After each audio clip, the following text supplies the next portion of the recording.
Hey everybody, it's Anna. So I want to give you some thoughts about last Sunday's lectionary passage in which we talked about the story of Jesus healing the 10 lepers. So it is one of my jobs on Sundays is to create a children's moment for my husband to use, usually with another person in the congregation, kind of taking the story, this biblical story, and re-envisioning it in a way that's it's easy to access and kids can make sense of it, right? So the reason I came up with this idea is because I was trying to come up with a children's moment, right? So the story of Jesus and the lepers is that there were 10 lepers, and leprosy is incurable, but Jesus healed them. And so when they were healed, 9 of the healed men ran off, probably to go tell their family and friends they were healed, because this is a major miracle, right? But one healed person comes back to Jesus and says thank you. So when I was a kid, this was presented in terms of virtuosity, right? Like, well, the one who came back was the good one because he said thank you. It's important to say thank you, and those other 9 were ungrateful. But even as a kid, I thought, so what? I mean, they still got healed. Like their healing didn't get revoked because they didn't come back and say thank you, right? And also, I think it's very reasonable that these people had been living under a death sentence, had been probably they've been excluded from society. They haven't been in contact, or maybe not much contact, with their family and friends, and now they get to their life has changed. So running back to their family and friends makes perfect sense to me. So I don't think the 9 who didn't come back were unvirtuous or unrighteous. I just think the one that did come back is extraordinary, and he got an additional blessing. And that's what I focused on for the children's moment, is that, when you are grateful, when you say thank you, you're not only get the blessing once, you get it again, because as you're saying thank you, you're experiencing the blessing over and over again. You're putting words to the blessing. You're expanding it into a story.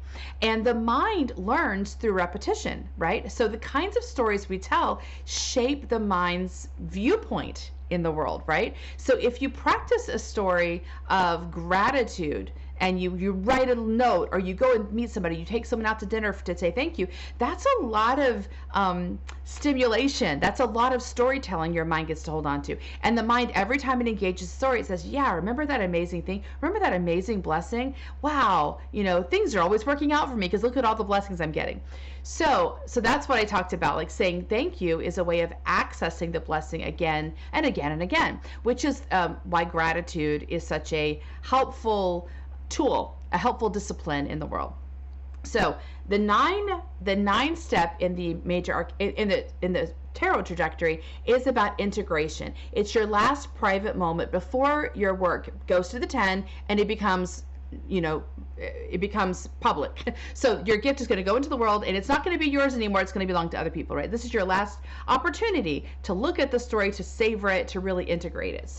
So we're going to go through all the 9s. I'm going to show how I think it works out. 9 of Swords. That is the swords belong to the mind, right? So it's about strategies, beliefs, and how you tell the story. So the 9 of Swords is probably the most distraught looking one, because the woman looks like she's having a panic attack. She's sitting up in bed. She's like she's in danger, right? But there's no danger there. So the danger she's perceiving is in her mind. And this is the moment just before the mind releases an old paradigm, releases, an old way of seeing things. And it's a version of death, right? So it's understandable that at this moment the mind could possibly panic. The work of this point is to support the mind and reassure it. Look at all the good things you've done. You've done such a great job. You made it through all of these challenges. Yeah, here's the last little moment of stepping in faith and kind of like supporting the mind that it hasn't made a mistake. I think this is a point where the mind begins to doubt itself. Like, oh no, what have I done? Maybe I should go back and rethink it. And instead of that, we encourage the mind. You're okay. You've got it. You have mastered this lesson. Now we're going to let it go. So the mind passing through this 9, is it going, you know what? This was hard.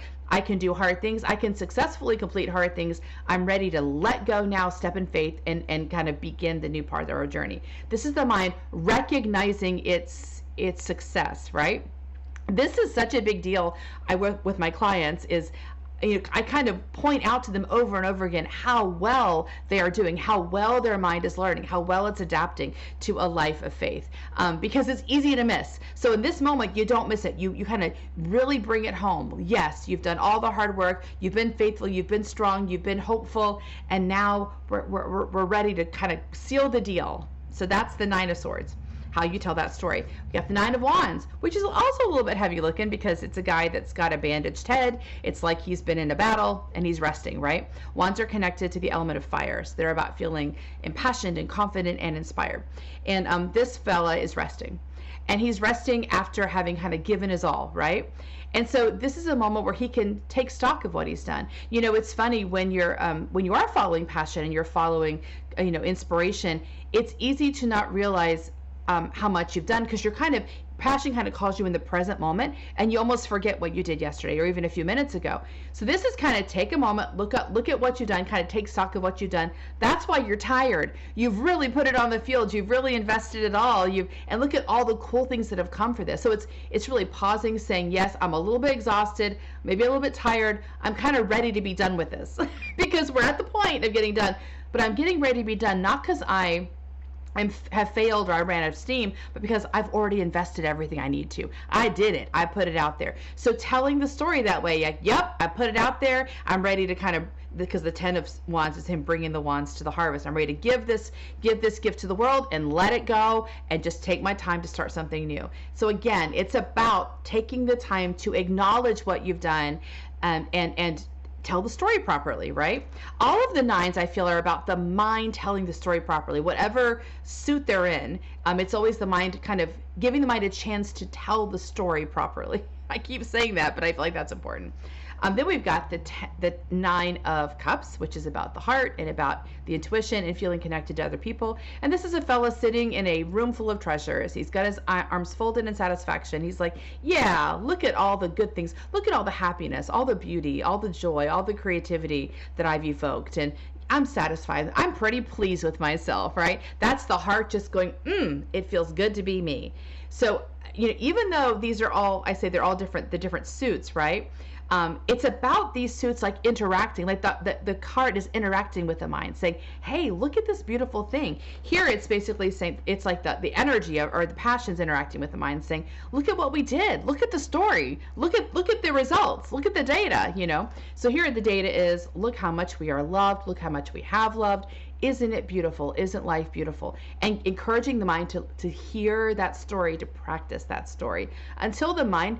So, because when you're done with this, you're going to start a new journey, right? And we want the mind to be ready for the next bit of beauty we're going to create, right? And the last is the Nine of Pentacles. Pentacles are connected to the physical realm. They're about things you can see and taste and touch, right? And this is a woman walking physically through a garden, right? So this is the garden she's planted. She planted it. She organized it. She worked with the universe to create it. And now she's walking in it saying, this bit of beauty, this bit of power, this bit of expansion or, abundance exists because I did it. It's now here. I'm about to release it into the world so it belongs to everybody. I have made this difference on the planet. So all of these are the mind acknowledging, seeing it, us not moving so quickly past this point to get to the victory, pausing long enough for the mind to really absorb it and make sense of it. We talk about, I was thinking about the phrase, absence makes the heart grow fonder, right? But that only happens if you are thinking fondly of that person, right? If you think about somebody who you love and you think about, oh, they're so sweet and they're so beautiful, and remember that time we went for a walk, remember that, you're rehearsing all these beautiful stories, right? All these beautiful memories.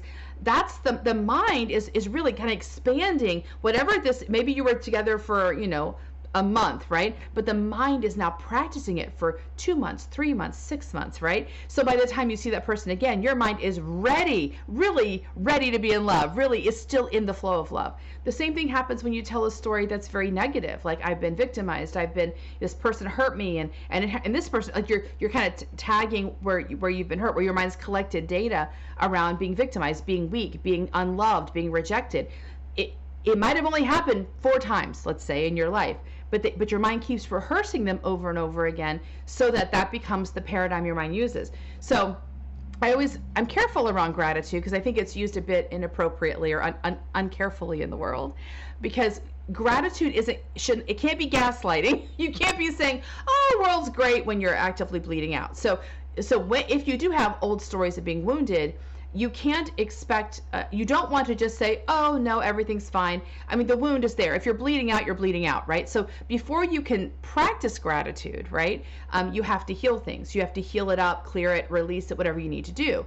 But the point of the 9 is that you've already done it. You've already done all of the hard work. You've already done the healing. You've met the challenges. You've been faithful. So now you were successful. You did it, right? Now's the time to acknowledge your success. So if you're not here, if you're not 9 point, then you do whatever works in front of you, right? So you need to forgive. You need to heal yourself. You need to, yes, all of that's in the journey. The 10-step journey, all of these places have a point, right? But at this point, we want to say, yay us, look what we did. We need to have a victory. We need to bring the mind into the game, into the story, so that it can expand this experience and make it our story. And so I think with the story of the healed man that came back to Jesus, and Jesus did bless him. He said, you're blessed even further. You get more blessing because you savored this. You took time to come and, they hug me, and we talk and we spend time together. Like, the blessing is expanded. And now the man has, because he's got a practice of gratitude, he'll probably keep rehearsing that in his mind. He'll keep telling that story to other people, telling it to himself, and kind of giving himself nurture, which also sets him up for another miracle, another place of grace. Because once your mind's attuned to grace, it finds it pretty easily. So that's our lesson for today. See you next time. Bye.